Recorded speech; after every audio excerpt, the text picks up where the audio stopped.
Dan untuk membahas peningkatan penderita kanker dan bagaimana cara menghadapinya, kami telah terhubung dengan dokter spesialis penyakit dalam, subspesialis hematologi, onkologi medik, Pradana Zaki Ramadan. Selamat pagi, Dokter Zaki. Ya, selamat pagi, Sehat, Mas Dok? Adi. Ya, Oke, dokter, ini tidak sedikit penderita kanker masih usia muda ya atau dini. Bagaimana kemudian jika mereka masih berusia muda gitu, kita bisa mendeteksi adanya sel kanker di dalam tubuh seseorang? iya, ya, terima kasih.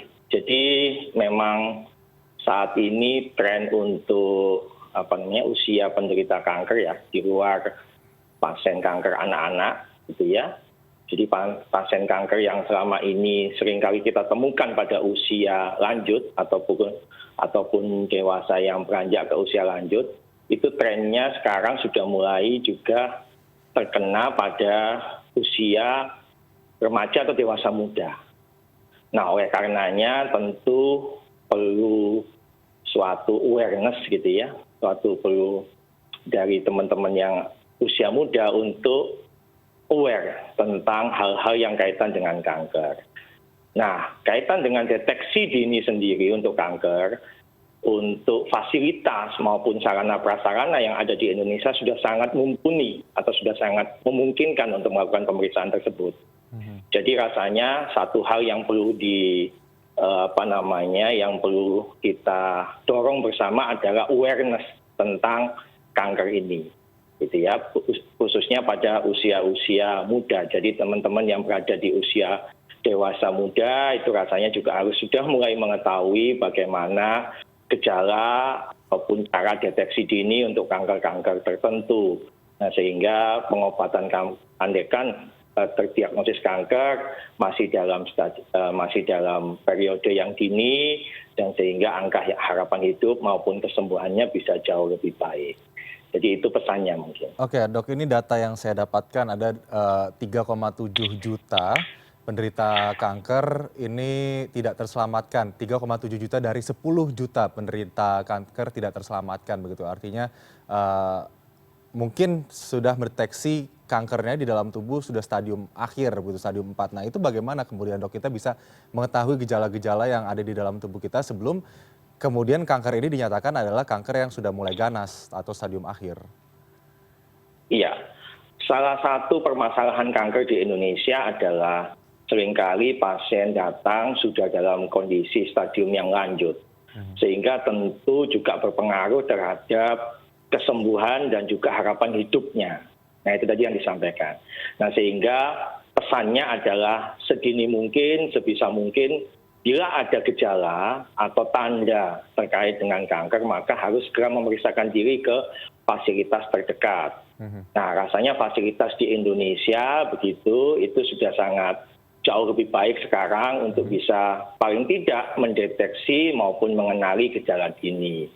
Dan juga sistem rujukan yang ada di Indonesia ini sudah sangat bagus, sehingga bila di fasilitas primer, misalkan di puskesmas begitu, dokternya mengetahui ada gejala atau tanda dini terkait dengan kemungkinan kanker, maka sangat mudah untuk bisa dirujuk ke fasilitas yang mempunyai fasilitas yang cukup untuk diagnosis tentang kanker. Jadi rasanya tidak ada lagi kekhawatiran, ketakutan dari para penderita kanker atau yang gejala dini kanker untuk memeriksakan diri. Apalagi saat ini support dari pemerintah, khususnya dari asuransi BPJS begitu ya, itu juga sudah mengcover terkait deteksi maupun diagnosis dini untuk kanker.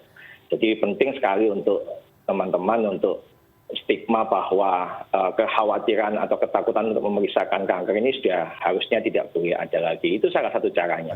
Dokter, ini kan kanker terjadi di beberapa organ vital kita ya, jika kita terindikasi memiliki sel kanker tersebut.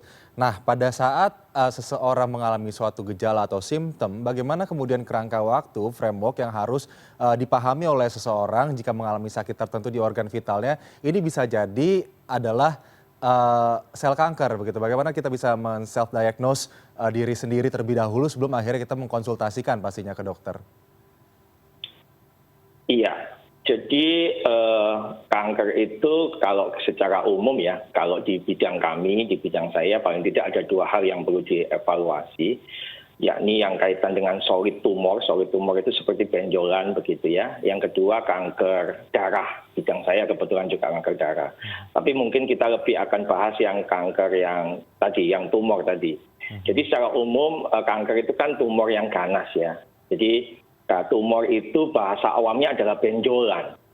Nah sehingga bila sekecil apapun ada suatu tanda dini benjolan di organ tertentu, ya seperti itu, maka sebaiknya memeriksakan diri ke fasilitas terdekat sehingga ini bisa terdeteksi juga bisa terdiagnosis sesegera mungkin apakah ini kanker atau bukan.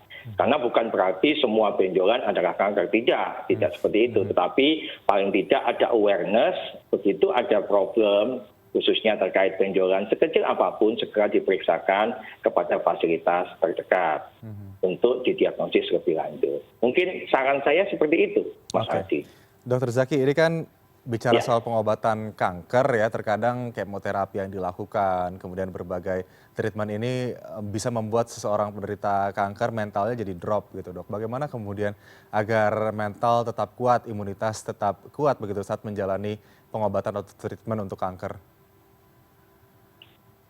Betul sekali. Jadi soal mental itu ya, soal psikis itu juga menjadi hal yang sangat penting untuk penderita kanker, ya. Support psikologis salah satu hal faktor untuk keberhasilan kanker. Kalau kita lihat di jurnal atau di literatur itu disebutkan bahwa support psikologis yang baik, mental yang bagus, itu akan memperpanjang angka harapan hidup juga keberhasilan terapi kanker. Nah sehingga penting komunikasi antara pasien, kemudian dokter yang merawat, kemudian fasilitas tempat di mana perawatan pasien, dan juga yang tidak kalah penting adalah keluarga terdekat, dan juga lingkungan. Nah seringkali kita masih melihat bahwa lingkungan mungkin masih timbul stigma atau support yang kurang terhadap penderita kanker, sehingga itu juga mempengaruhi psikologis dari pasien. Nah sehingga salah satu solusinya selain juga keluarga begitu ya, seringkali kita juga menggunakan komunitas. Jadi kita tahu bahwa masing-masing khususnya kanker khusus gitu ya mempunyai komunitas tersendiri ya, komunitas. Nah di dalam komunitas itu sering terjadi transfer knowledge, kemudian pengalaman dan seterusnya dari para survivor kanker. Seperti yang kita bisa lihat di gambar itu juga seperti itu. Nah sehingga itu bisa meningkatkan secara psikologis mental dari pasien-pasien yang menderita kanker. Jadi mereka tidak merasa sendiri, mereka juga akan menjalani perawatan yang mungkin yang sudah yang sudah dijadwalkan oleh dokter itu dengan senang atau dengan tidak down, tidak dengan mental yang rendah begitu. Jadi mereka akan semangat untuk menjalani terapi dan juga semangat mempunyai motivasi untuk sembuh kembali. Itu yang penting. Ya, membentuk support system yang kuat ya untuk kemudian sama-sama saling menguatkan untuk mengobati kanker ini sampai sembuh benar-benar ya. Dokter Zaki, mungkin terakhir, pola hidup seperti apa kemudian yang bisa diterapkan oleh kita semua? Mungkin terutama bagi orang yang memiliki riwayat turunan kanker begitu, agar tidak mengidap penyakit yang sama, atau bagi mereka yang saat ini masih sehat agar nanti di kemudian hari saat usia bertambah tidak terkena penyakit kanker ini, dok. Iya, secara prinsip nomor satu adalah pola hidup yang sehat.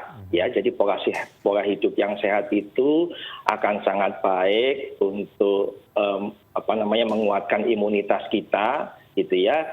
Tidak hanya pada kondisi untuk mencegah kanker, tapi juga penyakit-penyakit lain seperti penyakit degeneratif yang lain ataupun yang saat ini juga banyak, yakni penyakit kaitan dengan COVID, gitu ya. Jadi secara umum pola hidup yang sehat itu sangat baik, sangat berpengaruh terhadap untuk memprevensi kemungkinan terjadinya penyakit-penyakit tersebut. Nah, satu hal yang khusus untuk kanker adalah bahwa tadi deteksi dini dan awareness itu menjadi hal yang sangat penting. ya menjadi hal yang sangat penting. Oleh karenanya sudah banyak saat ini informasi tentang kanker, juga banyak misalkan selebaran atau leaflet apapun tentang bagaimana kita mendeteksi dan juga mengenali gejala dini kanker, itu menjadi hal yang perlu diketahui oleh semua, maksudnya semua oleh masyarakat gitu ya. Tidak hanya pada yang usia lanjut, tetapi yang usia remaja ataupun dewasa muda juga seyogianya untuk bisa memahami perihal deteksi dini dan juga mengenali tanda-tanda awal dari kanker. Mungkin itu pesan saya, Mas Aldi. Oke, Dokter Zaki, temanya pada tahun ini Hari Kanker Sedunia ada Close the Care Gap, artinya untuk memberikan kesetaraan ya terhadap perawatan kanker bagi siapa saja ada di seluruh Indonesia agar Ya. lebih mudah akses ya, kemudian juga untuk lebih mudah mendapatkan perawatan agar bisa meningkatkan jumlah pasien kanker yang bisa diobati dan sembuh di tanah air. Terima kasih Dokter Pradana Zaki Ramadan sudah bergabung bersama kami di CNN Indonesia Today. Sama-sama, terima kasih. Salam sehat, Dok. Ya, terima kasih. Ya.